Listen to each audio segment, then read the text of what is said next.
Welcome back to the GSMC Deadball Sports Podcast, hosted by GSMC Sports Network. I'm your host, Noel Jambert. Today, we're talking a lot of NBA, a lot of NFL, and a little bit MLB. Starting off, talking about, conference finals that starts tonight, or preview that game.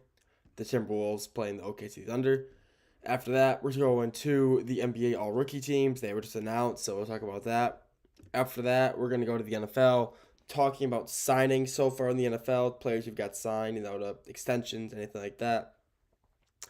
Then we're going to the tush push. The tush push has, been brought up again after the coaches meeting, which was in, I believe it was April, and that conversation's back up again. The coaches are meeting about it, so we're going to see the future of that.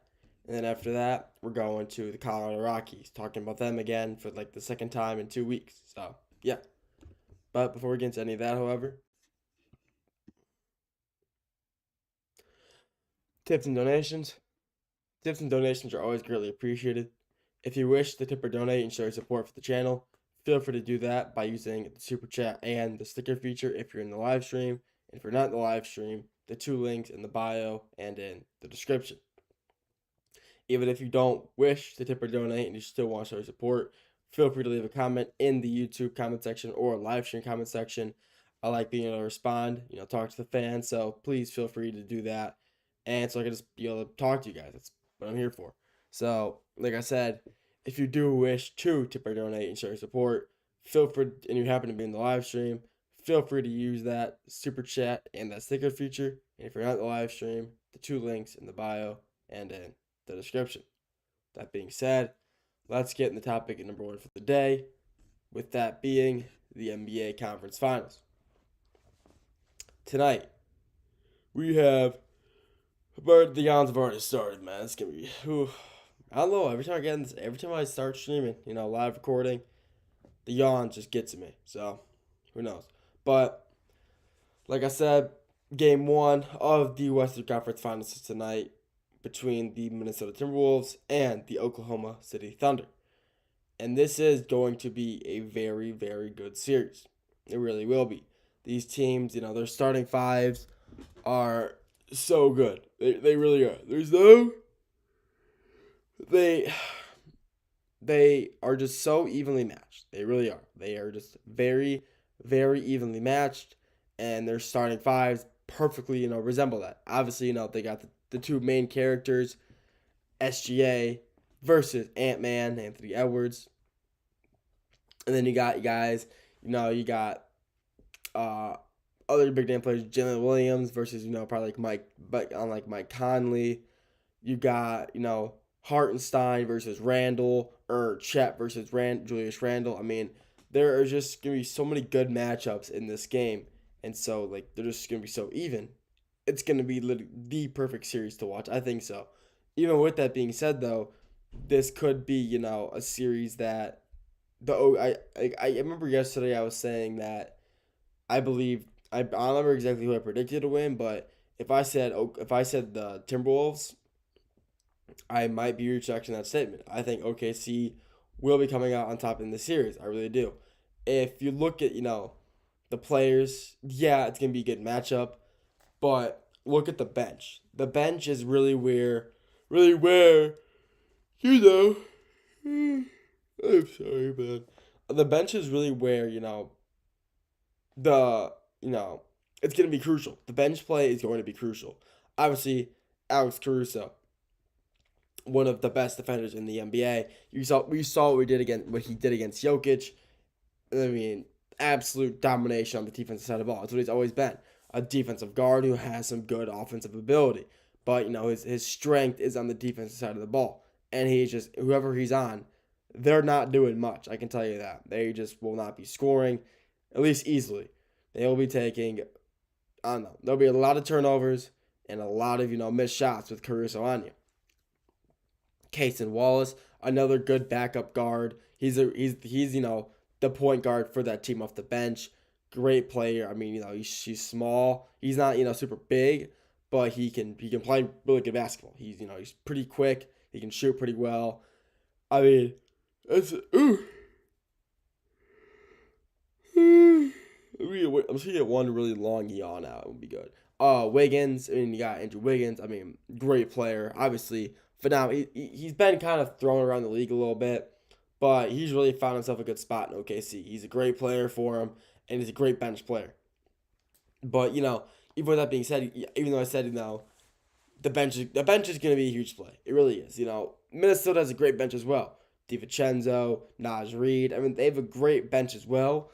But if you look at OKC's bench, you can really see that they are just the better off. They really are just the better, off bench team. But because that's going to be a really key, implicator on how well these teams are going to do. It really will be.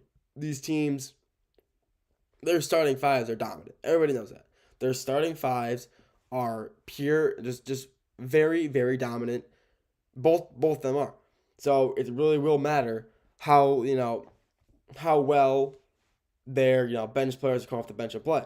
If one, let's say, first game of the night, Minnesota's up big, not really big, but say they're up 15 or 10 or 15, and their bench players come in. I think OKC, just with their bench players in alone, if it's bench on bench, OKC can not only come back, but take that lead. I think their bench is just that good. I really do.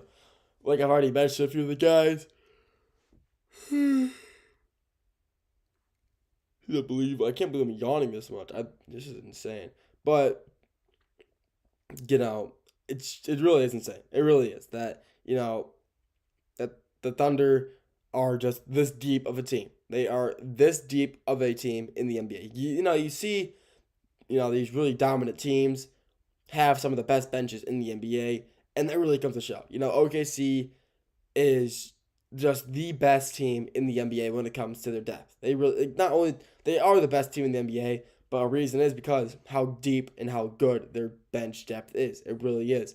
Like I already said, Caruso, Wallace, Wiggins. I mean, this team is built for long series. They're built for long games. And when you have, SGA out, Wallace, Caruso can step in and make big-time plays. That's what they're there for. And Caruso has been in the league a little while. He knows kind of, I wouldn't say like a little, but he's been in the league for a little while now. I'll say that. Wiggins has been in the league. I mean, even their bench they honestly have, their bench is where all their, vets are. And, having a lot of your vets coming off the bench is a great thing to have. Having any vet in general, starting or bench is great. But not a single, I would consider a single OKC starter to be a vet. I mean, Hartenstein, he was drafted in what? 18? I'm not sure, exactly sure. SGA, he was 17 or 18. Chet was literally 2 years ago. I mean, this OKC team, their starting five is so young that, and they're so dominant. So they don't need any vet help. But their bench, obviously is made up of a lot of vets, and that's why their bench depth is so good. Just because, vets are the biggest thing an NBA team could have. They're just always going to be a huge implicator, a huge help for you to win games. They really will. And that's why I do believe, OKC will win this series. Whether it be, change my decision. I said Minnesota yesterday, changing it to OKC today. I think they're just too good of a team to not win. I really do. They are just better in a lot of ways. Yeah, you got some great players in Minnesota. Like I said, obviously, Randall, DiVincenzo, Ant-Man, Mike Conley, Jaden McDaniels. This team it's a great team in Minnesota. It really is. Oh, my God. I'm getting annoyed at myself for how much I'm yawning. But, their OKC is just that good. They really are. OKC is just that deep. And that's why I do believe OKC will win the series probably in 6 games. I think it'll be a 4-2 win with OKC moving on to the NBA Finals. So all I got for this topic. Next topic, we're sticking with the NBA, talking about the NBA All-Rookie teams. We'll get to that after the break.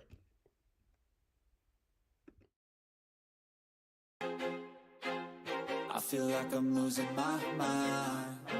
Is everybody in the world blind? Please, Lord, give me a sign, a sign.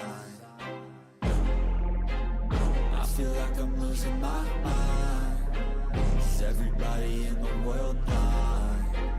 Please, Lord, give me a sign, a sign. I wanna be the greatest. Everybody on the fake shit. I look around and feel like everybody is the fakest. I make this every day and I'm impatient, hoping one day I blow up from the basement. Statement, the top is so vacant. I don't hear shit that I think is amazing. Waiting for my day when I'm playing sold out shows for 1,000 faces. Hey, give me that crown, get in my way and to be put down. It ain't your place, all this my town. If I want that shit, then I'll get it right now. I'm losing it, the noose it fits. I'm losing shit, a stupid myth. You choose to live or choose to dip. You choose to fight or lose your grip and lose a gift. I feel like I'm losing my mind. Is everybody in the world blind? Please, Lord, give me a sign, a sign. I feel like I'm losing my mind. Is everybody in the world blind?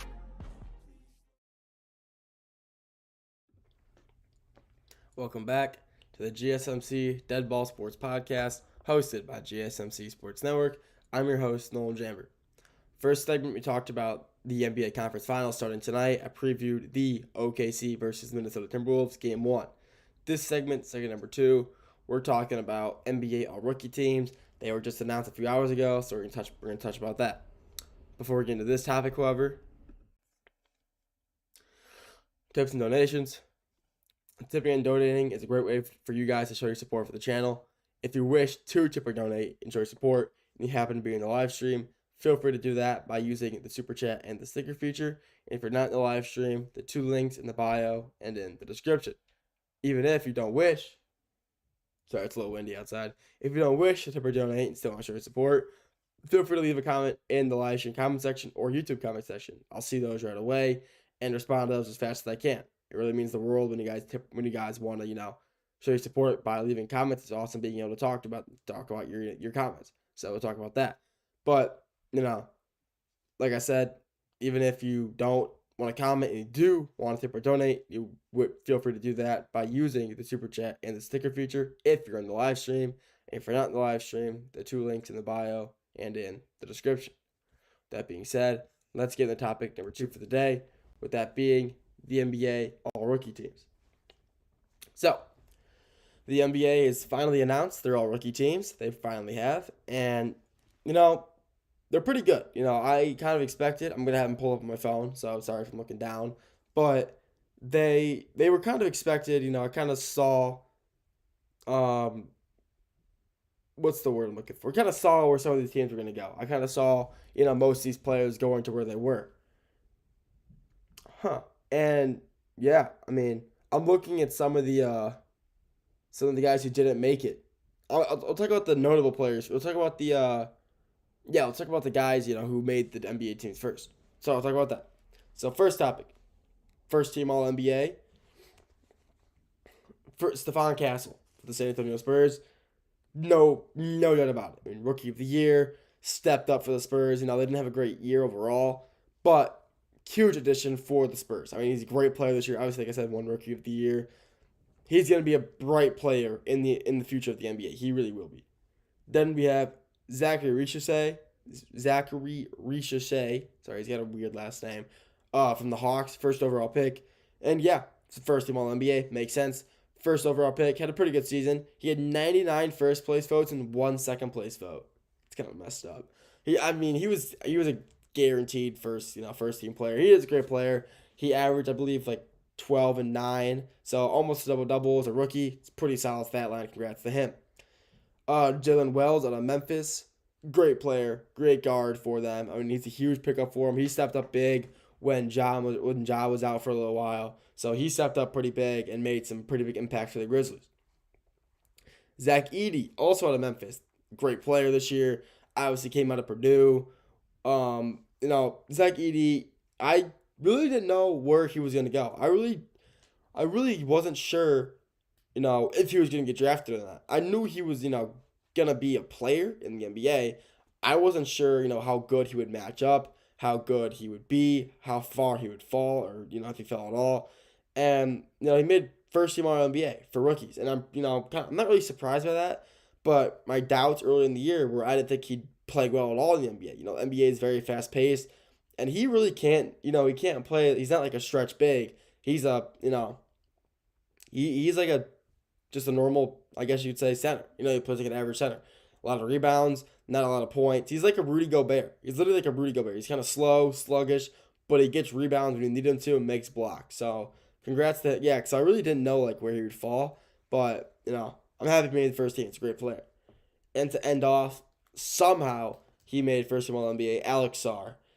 Alex Sarr made, I'm very surprised to see that because he started the year off so poor. He had a few game stretch where he was putting up like double doubles. He's putting up like 20 plus points, 10 rebounds, and 3 back to back games.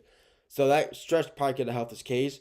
But the way he was playing throughout the season, you would have thought he wouldn't even made, an overall NBA team, like first or second. Like he really didn't. So, but I mean, congrats to him. I mean, he was, he was the second overall pick, yeah. And, it's kind of crazy that, he fell. I mean, he didn't really fall in the draft, but he didn't play as well as everybody wanted him to. Granted, he's in Washington. There's nothing going on in Washington. There really isn't. They got nothing over there. They got nobody, no future. Like, unfortunately, they just don't. So, on paper, that's kind of a good team, though. You look at it, Jordan Poole, Chris Middleton, Marcus Smart, Alex Sarr. That's a good team on paper, kind of. But, they're just not. So, the first team All-NBA, I'll recap it again. Stephon Castle, the Spurs. Zachary Richese, the Hawks. Jalen Wells out of Memphis. Zach Edey out of Memphis. And Alex Sarr out of Washington. Congrats to those guys. And now we got second team All-NBA. Khalil Ware out of Miami. I honestly could have had him over Sarr, but, whatever. Khalil Ware is a great pickup. He's a great big. He really is. He's going to be a very good player for the Heat, especially when Bam Adebayo, I was going to say, I literally couldn't say his last name. When Bam eventually, he's been in the league a little while now, so if he eventually starts to slow down, which he honestly hasn't, he's been playing great his entire career, and he's still playing good, but I mean, honestly, putting him at the 4, that's a great combo. He played great for them this year on the minutes that he had. Great player for him. Congrats to him. Matisse, I can't say his last name. It's not Buzzles, so it's just name Matisse. Out of Chicago. I'm very surprised to see how far he fell in the draft. He really did. He was at one point talked about being a top 2, maybe the first overall pick, and he eventually ended up falling to the Bulls, which I'm very surprised. He was a great player. He honestly could have made first team All-NBA, first team All-Rookie team as well, but he didn't. But he was honestly a great player. He really was. He's literally I wouldn't say a stretch big, but for his size, he can really do it all. Rebound, shoot, play make. He's got it all. So, yeah, we saw that coming, but I honestly very surprised to see how far he fell in this NBA draft. And then Uvis Missy out of New Orleans. I definitely messed that name up. But, yeah, great player as well. I didn't really follow the Pelicans that much, so I know they weren't the best team. But, Missy was a pretty good add-on to their addition. He's a pretty good add-on for the team. Obviously, young guard, huge playmaker, made a lot of plays. The Pelicans were pretty injured this year as well. So, having him get a lot of minutes with them being injured, huge thing for them. Then, Donovan Clingan out of Portland. Great year this year. He was a great add-on for them as well. Great shooter. Did a lot, with that Shaden Sharp combo. Portland honestly is building a really good team. They really are. They have a lot going over there in Portland. Obviously Donovan Clingan. You have, Shaden Sharp. I mean, they really do have a lot going on in Portland, and they really could be a good team in the next few years if they decide to, keep some assets, maybe make a trade. Or if Dame never left, they would probably have made the playoffs this year. I think Dame leaving Portland was the worst thing that he honestly could have done for his career. Yeah, he wanted to trust the process. He didn't want to run from the grind. But I think honestly he should just stay to Portland. When the second he left, he just hasn't been the same. He really hasn't. No injuries. I don't know if that's he could kind of prevent that. But still, him leaving Portland was honestly just not the best for his career. And then Bob Carrington, also a Wizard. I didn't really follow him much this year, But I know him and Sarr played pretty well together. They had some good chemistry built up. So, congrats to him. So I'll recap them both. First team All-NBA, Stephon Castle. Stephon Castle out of, say the team too. For the Spurs. Ricochet for the Hawks. Edey for the Grizzlies. Jalen Wells for the Grizzlies. And Alex Sarr for the Wizards. First team. Second team All-NBA. Kelly Ware for the Heat. Matisse for the Bulls. Missy for the Pelicans. Klingon for the Trailblazers. And Bob Carrington for the Washington Wizards. And now the other list is all NBA, all rookie team voting results for, honorable mentions. Guys who didn't make the team that, could have. I'm honestly very surprised that they didn't. So let's talk about some guys here. Kyle Filipowski, Utah Jazz. He had a very good year. He really did. He was on a Utah Jazz team that has, like I've said, really has no future. They really don't have a lot going over there in Utah. Unless, if they had the first overall pick, could have get Cooper Flag, great combo. But, Filipowski had a great year. He really did. But obviously not good enough for, to make first or second team. He had a really underrated year. No, he was just a great player for the Jazz this year. Ron Holland out of Detroit, I'm a Pistons fan. He's got work to do. Obviously he's really young, but he really has, kind of proved himself to be a good player for Detroit. He's getting good minutes towards the end of the year, making some, big time plays for us. He's got a bright future in Detroit. He really does. Dalton Knecht for the Lakers. I mean, the Lakers wanted to trade him, but that trade didn't go through. So he kind of came back and kind of proved himself to be a good player. And I just don't think he had, enough time this year to make either team. I don't think he had enough minutes, to really make an NBA first or second team all-rookie team. But he had a great year for the Lakers this year.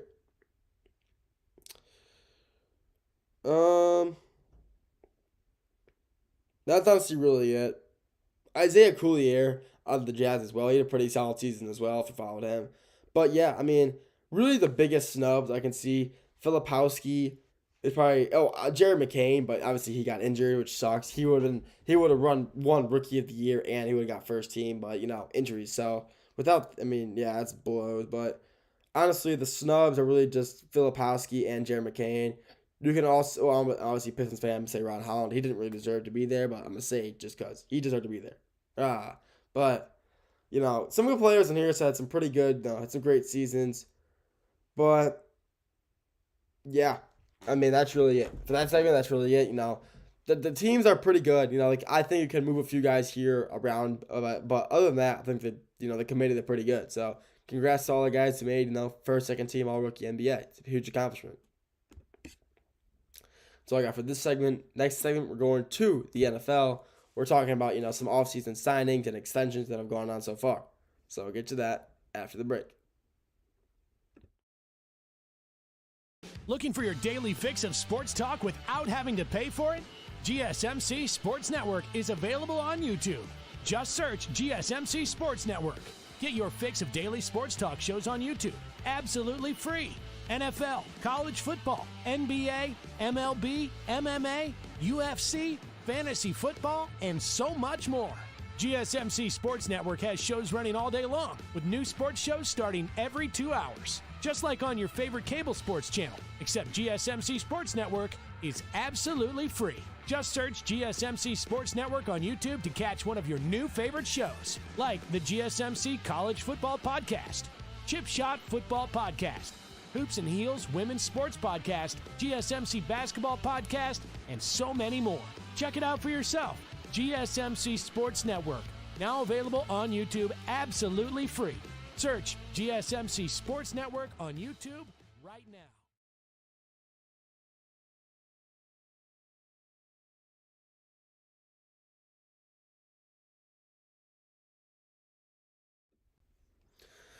Welcome back to the GSMC Dead Ball Sports Podcast, hosted by GSMC Sports Network.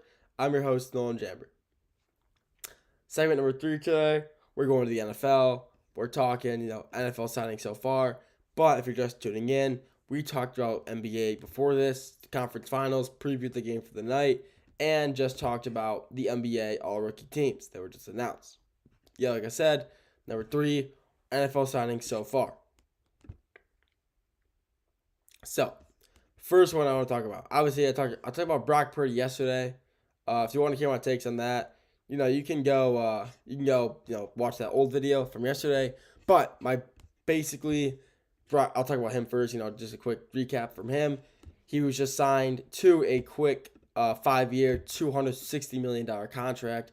And he's a good player, but I don't think he's worth that much money. I think he's worth a lot less. But hey, that's just me. Basically, in the contract, though, what his contract is a 3-year, $180 million guarantee. So it's practically that contract, 3 years, $180 million, with the possibility of, making some incentives, all that stuff. But, yeah, I didn't think he's worth that much money. I really don't. I don't think he's worth the $100. I don't even think, $260 million is a lot of money. That's what I originally saw. But, seeing, excuse me, I had a burp. But, seeing that, the add-on stuff, I think that was, I think that's a good contract for him. 3 years, 160, 180 isn't too bad. No, it really isn't. That's a solid contract, so I can give him that. Another signing that just came out, it was yesterday. 49ers Fred Warner, 4-year, $63 million contract for the linebacker for, the Niners. And, the Niners had, plenty of room in free agency, and they really haven't spent, a lot of money. And this second half of the offseason, they have really been spending more money. I guess they have. So, they gave George Kittle a 4-year, $76 million contract. And like I said, they just gave Brock Purdy a 5-year, $265 million contract. And so now yesterday, him and his agent have agreed to go back to the Niners with a 3-year, $63 million contract. And he is now the highest paid off-ball linebacker in the NFL, which, that's, he's not, a Mike backer. He's not a tie backer. And he's guaranteed $56 million. Out of that 63, he's guaranteed 56. That's nuts. That is really good. His agent locked in for him. He really did. He got him, he really did really well for him. He really did. And, Warner, he still has, 2 more years on his remaining contract. But, his new contract, what should I say? Which is the second time. Sorry, I'll say this. The second time Warner signed extension that made him, the highest paid off-ball linebacker and linebacker in the league. And he's one of the first 2 first-team All-Pro selections over the past 5 seasons. Joining, he is, paired up with Myles Garrett in becoming, one of those off-ball, DNs or off-ball linebacker players to get that much money. He's one of the highest behind Myles Garrett. And it's really insane. It really is good for him. He's a great player. Fred Warner has, been with the Niners a while. And he's kind of, he's solidified himself he's already a Hall of Famer. I mean, he's a great player. He really is. He's an all-time great linebacker.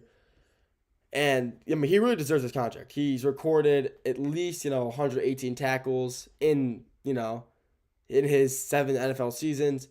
And, he's made 3 straight Pro Bowls and 3 straight all-pro first teams.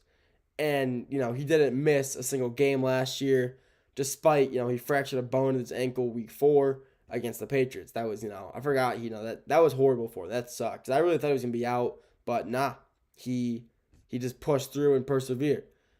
And, in 2023, Warner had what was probably his best NFL season, honestly, so far. 132 tackles, career high, 11 passes 11 deflected passes, 4 picks, and 4 forced fumbles.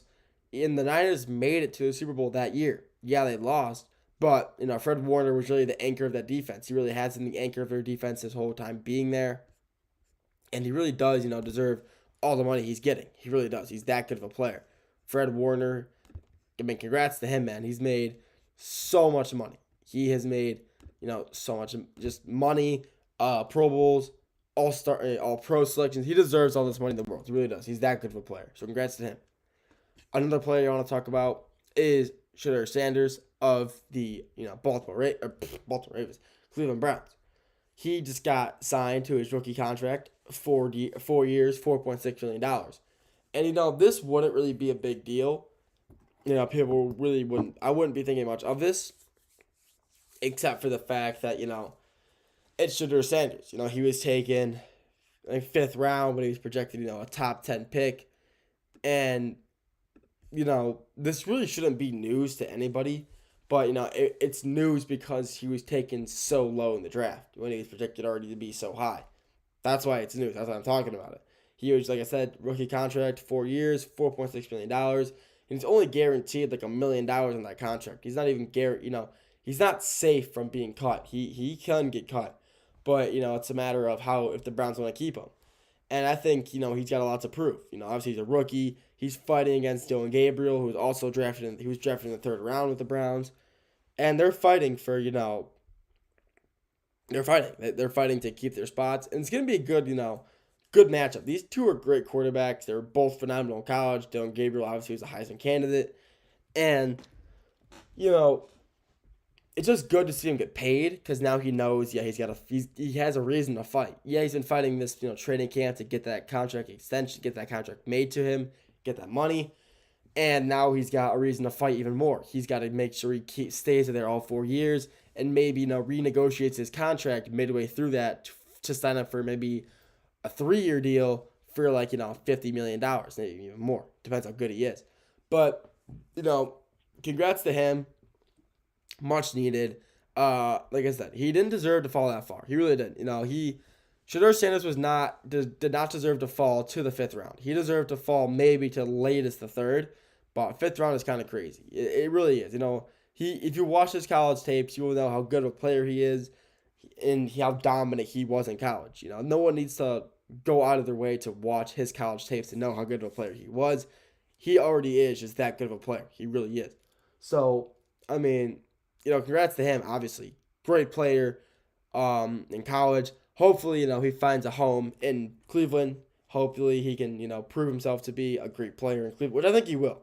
I think he will prove a lot of people wrong and prove to be, a valuable asset to the Browns. I think he really will, and I hope he does. He really deserves to, get that spotlight, get that recognition. So, congrats to him. That's all I can really say about that. Congrats to him. Hopefully, hopefully, I think I've been saying this for a little while. Him and Gabriel and Joe Flacco will really be the only quarterbacks they have. Kenny Pickett, he won't be playing. Deshaun Watson, he's basically out the entire year with another injury. So it'll be between him and Gabriel fighting for that 2nd spot, and then Flacco starting off the year most likely. Bringing back Flacco. Huge, addition to have back. He's a great player. He's he's basically a journeyman now, but a great journeyman quarterback. He really is. So, like I said, congrats to all these guys, getting their money up. It's what an NFL player does, get their money up. And that's what they're here for. So, congrats to them, and hopefully, the teams they spent the money on, hopefully these teams that, spent the money, contract on them, works out. Because I think they all will. Brock Purdy, he was a great quarterback. I don't think he deserved that much money, but good quarterback. Fred Warner, one of the best linebackers in the NFL. And, Deshaun Watson. And, Shedeur Sanders, one of the great young quarterbacks taken late in the draft. Hopefully he can prove himself to be, a standout guy. That's all I got for this segment. Next segment, we're talking about the tush push and the future it holds in the NFL. We'll get to that after the break. I feel like I'm losing my mind. Is everybody in the world blind? Please, Lord, give me a sign, a sign. I feel like I'm losing my mind. Is everybody in the world blind? Please, Lord, give me a sign, a sign. I wanna be the greatest. Everybody on the fake shit. I look around and feel like everybody is the fakest. I make this every day and I'm impatient, hoping one day I blow up from the basement. Statement, the top is so vacant. I don't hear shit that I think is amazing. Waiting for my day when I'm playing sold out shows for 1,000 faces. Hey, give me that crown, get in my way and to be put down. It ain't your place, all this my town. If I want that shit, then I'll get it right now. I'm losing it, the noose it fits, I'm losing shit, a stupid myth. You choose to live or choose to dip, you choose to fight or lose your grip and lose a gift. I feel like I'm losing my mind. Is everybody in the world blind? Please, Lord, give me a sign, a sign. I feel like I'm losing my mind. Is everybody in the world blind?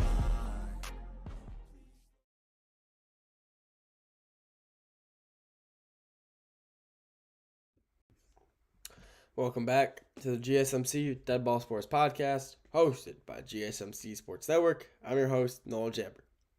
First 3 segments, talked NBA. We talked, NBA Conference Finals that starts tonight. Previewed that game, Minnesota versus OKC. Then talked about the all-rookie teams that just came out. Talked about, who I think really deserved it. We talked NFL last segment, signed some offseason signings and an extension so far. In this segment, segment number 4, we're talking about the future of the tush push in the NFL. The tush push has been, been talked about a lot, recently. It really has. The commission, the NFL, they want to, a lot of coaches want to ban it. Roger Goodell is in favor of banning it, which I don't like. Sorry, Goodell, but that's an interesting choice by you. It's just the future of this play, is compromised. It really is. Any play like it is compromised. There is. Oh, okay, we're good. It really is the compromise, I guess you could say. It is. I doubt it'll be in the NFL by this season, and like I said, so I believe the coaches' meeting was in. Is it April? Yeah, I think it was like April. I think it was like mid-April? Early April? I don't remember exactly. But the coaches meeting, they brought up the topic of banning the tush push. And, it was talked about, and they decided, we'll come back to this in a few months, when we have more time to think about it. And, the NFL coaches all came back, they reconvened, and they decided, a lot of them are in favor of banning it now, which I think is just not the right decision at all, because it's not only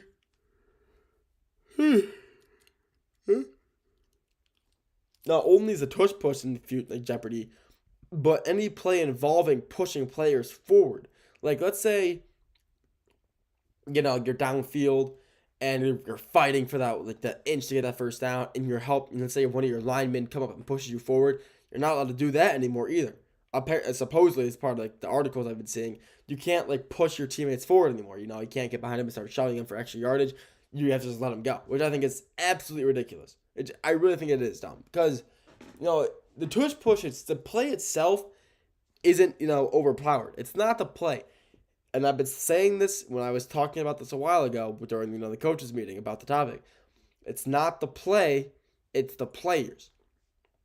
If you have a team like the Browns, the Lions, or the Cardinals, or the Patriots, just any other team in the NFL who runs that play, it will not be nearly as successful as the Eagles run it.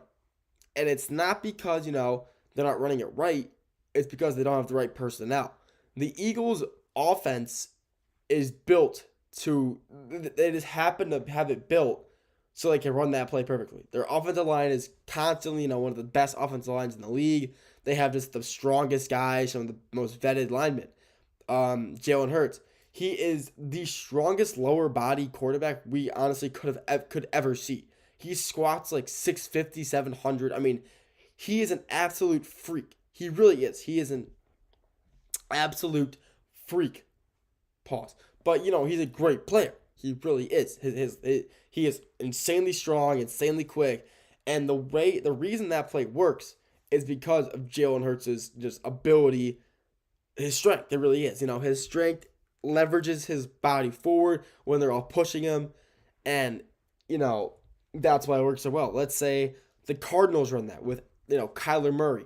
That play would maybe get a yard at most. Their offensive line isn't good enough. Kyler Murray not only isn't strong enough, he isn't big enough. Their backfield, I don't think their running backs or tight ends, if they have a tight end personnel out there, I don't think that could help them, I really don't. I think it works so well, just like I said, because the player personnel they have out there is that good. Like I said, Jalen Hurts, his lower body and his overall strength, one of the best you've ever seen in a quarterback, could ever be in a quarterback. He's insanely strong. Their backfield, obviously Saquon Barkley, one of the other strongest lower body guys in the NFL. He also squats, for running back, 650 pounds. A normal running back is squatting, 335, 400. He's squatting lineman weight. Like, he is squatting lineman weight as a running back and a quarterback in Jalen Hurts. Insane. And like I've been saying, it's not the play, it's the players. They're the formation, and it just works so well because, the personnel they have out there with it. Like I said already, if you get a different team to run it like that, you can run it the exact same way against the same defense. Let's say the Eagles are playing the Cowboys. Let's say they run it compared to the Giants. Like I said, yeah, the Cowboys defense is decent. That's why I'm kind of comparing it. The Eagles run it. It's like a 4th and 2. They'll probably get it with maybe an extra yard or two. The Giants run it. They honestly probably won't get it, and if they do, barely, because whether it be Jackson Dart, Winston, or Russell Wilson, they're not nearly strong enough like Jalen Hurts. And also their offensive line is just not good enough compared to the Eagles to get the job done. I think it's just insane that they even want to ban this play. It's just these teams lose to it, and all of a sudden, it's a problem. Like, it's not it. You have if it's that big of a problem, you gotta build around it. You should see this team lining up a tush-push formation. You should be able to not only kind of predict it. Okay, it's 4th and 1, 4th and 2, we're playing the Eagles. Okay, get tush-push defense out there. Get your strongest guys, line them up. Look for, maybe a wide receiver, tight end, looking for a pop out, looking for him to pop out and run, get some open yard, find an open field for a fake. Because they did that too. They had, they faked the tush push. They got under center, got the formation, 2 guys in the backfield ready to push. And then you had Jalen Hurts step back and just lob it up to, I believe, it wasn't Zach. It was their tight end. I believe it's a tight end. Maybe I forgot exactly who it was. But, they faked it. And what you can do, have, one of your linebackers spy, maybe your edge guy. Maybe, you have your receiver in the corner, have your linebacker maybe just line up on him and crack him, try to get him down, or force him off the line of scrimmage so it can't fake it. And then get your strongest D linemen, get some of your best players, best linebackers, and just line them up. So just try to defend it. If it doesn't work, it doesn't work. But at least you know what you're trying. You can't just blame the play, and you can't blame the play because it's working against you. You have time to prepare for it. It's just that if it's that big a deal, prepare for it. That's really all I can say. If it's that big of a deal, you got to learn to adapt, learn to adjust to it, and build the personnel around to just stop that one play. That's really all I can say. And another, future of, a thing, like a spot, I guess you could say, or a type of play, onside kick. The onside kick has been getting talked about nowadays. Now you have to declare if you're kicking an onside kick, which I think and you can only do it in the 4th quarter. And now they're proposing that any team that's losing is allowed to do it whenever. And I think that's kind of cool. Imagine it's like second half or like second quarter. You're down like 7-14. You're like, screw it, we're gonna go for a onside kick. And now you don't have to declare if you're losing. You can just do it. And I think that's really cool. I really think it is. Just kind of throw your opponents off guard. I think it's really cool, and I'm fine with that. Onside kick is one of the most fun things to watch. It's one of the coolest things to watch in the NFL. Those guys, just kind of all rustling around for the ball. And it's just really fun. I love onside kick. And now if, only the team that's losing the game currently can do it without announcing it anytime in the game, which I'm fine with, throw your opponents off guard. I think that's really cool. I'd be completely fine with that. Onside kick should have never changed it originally, so you can do it whenever. I thought that change in itself was, really, I didn't like it. But now with them, being able to just do it whenever they want. If you're losing, go for it. I like that a lot. Yeah, the original change I didn't like. I didn't like how they changed it originally, so you have to declare it only at be in the 4th quarter. But, things change. People want to change it up a little bit. Go for it. I'm not going to stop you, but, this edition is huge. I like this a lot. In the tush push, yeah, like I said so many times before, I don't agree with it. It's the team It's the play, not the players. No, it's the players, not the play. Yeah. Yeah, it's the players, not the play. I think it's, ridiculous the teams want to ban it because the Eagles do it so successfully. If you want to work it so well, find a quarterback in free agency who's strong and just draft him for this or pick him up for one reason. Tush push. That's all you gotta do. That's what the Commanders do. They use Marcus Mariota for plays like that. Short yardage gains. They get Mariota in the backfield. They want to go for QB draw. Be a tush push. It works for them last year. Teams got to be able to adjust and maybe run it themselves instead of banning it. I think it's just, like I said, really stupid, not smart. So I got for this segment. Next segment, ending it off, talking MLB. We're talking about the Colorado Rockies once again. So I'll get to that after the break.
Welcome back to the GSMC Dead Ball Sports Podcast, hosted by GSMC Sports Network. I'm your host, Nolan Jamper. Today, we've been covering NFL and NBA. Started off talking about the NBA Conference Finals, Western Conference Finals. Starts tonight. Previewed that game, OKC versus Minnesota. It's going to be a great series. Second segment, NBA, all rookie teams. Those were announced. We talked about that. Third segment, we touched on the NFL and some offseason signings and extensions so far. Segment 4, last segment, we talked about the tush push in the future in the NFL, what's going to happen with it. And this segment, number 5, we're going to the MLB, talking the Colorado Rockies once again. The Colorado Rockies are on pace to have the worst 50-game start in recent MLB history.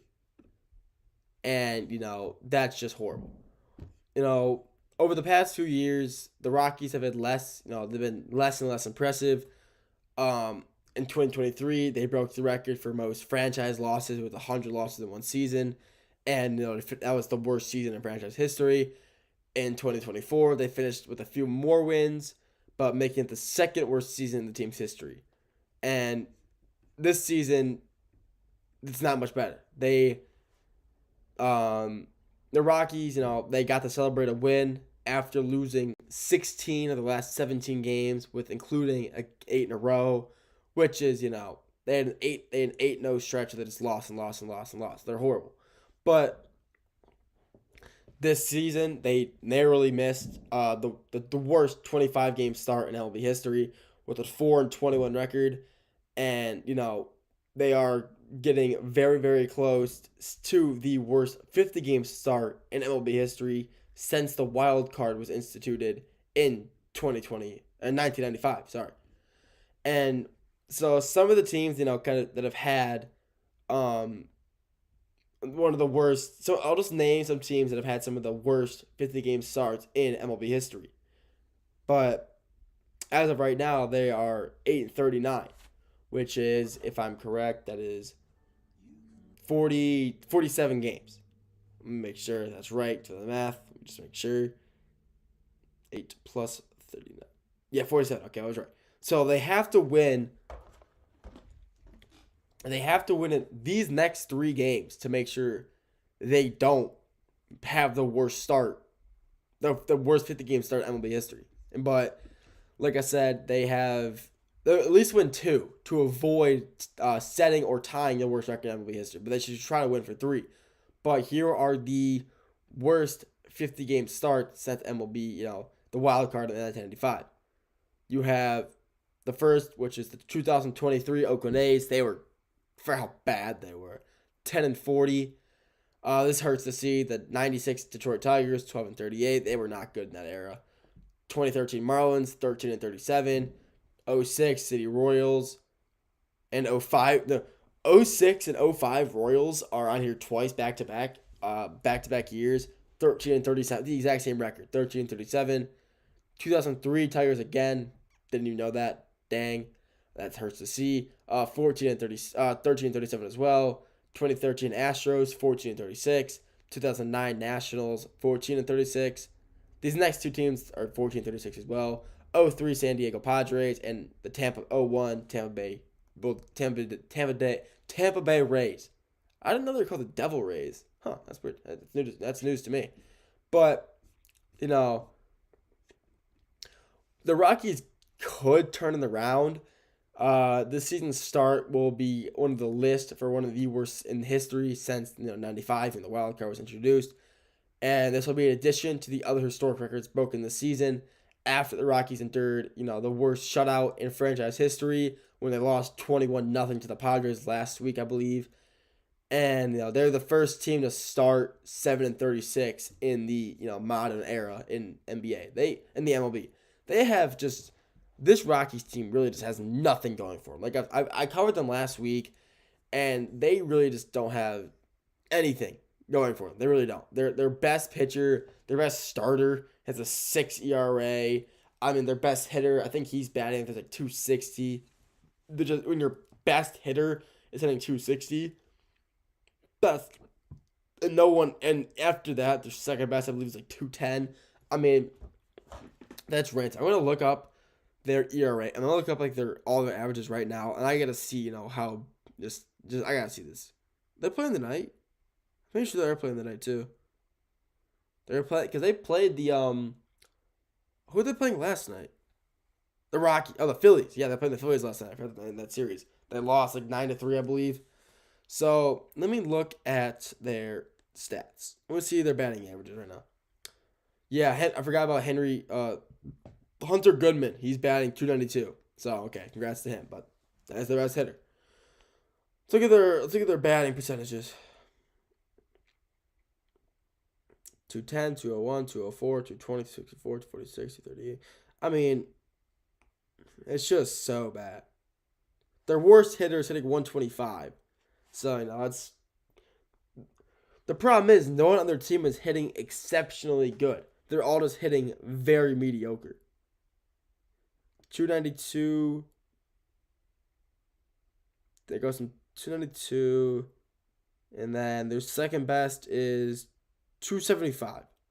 So, it's like no one on their team is hitting really good. That's the problem. They're all just hitting so mediocre.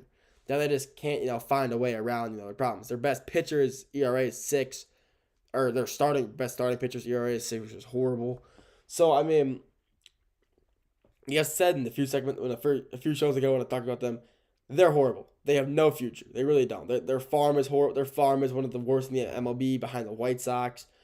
They got no young stars. I mean, they're just no future there. It really sucks to say because they used to actually be pretty good, like in the 2010s, early 2000s era. They were a solid team in that time. They have a really cool field too. It just sucks, see a team like, a team that I actually used to enjoy watching. I'm not a Rockies fan, but when they were on, I would always, kind of enjoy watching them play because I really liked when I was like really young. I liked their jerseys a lot. The black and purples are really cool. I like the mix, so I used to watch them a lot. But things change, and now they just stink, which sucks. But Rockies fans, I mean, I'm sorry. I mean, you guys are about to have possibly the worst start in MLB history, 50 games. I don't see you guys beating the Phillies. I really don't. I don't see you guys winning that. I think you guys have the worst start. And, a 50-game start in franchise history. You've also had the worst blowout in franchise history, 21-0. That's just horrible. 21-0 that's a football score. That's nuts.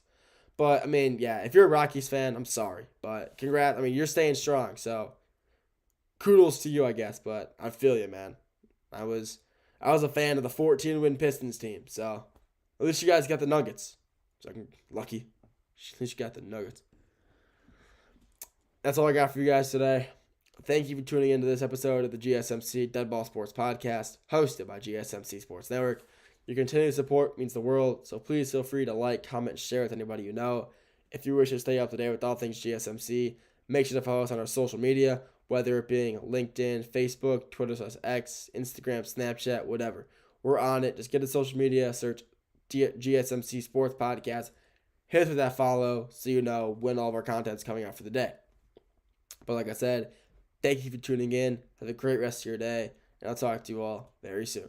Have a good one.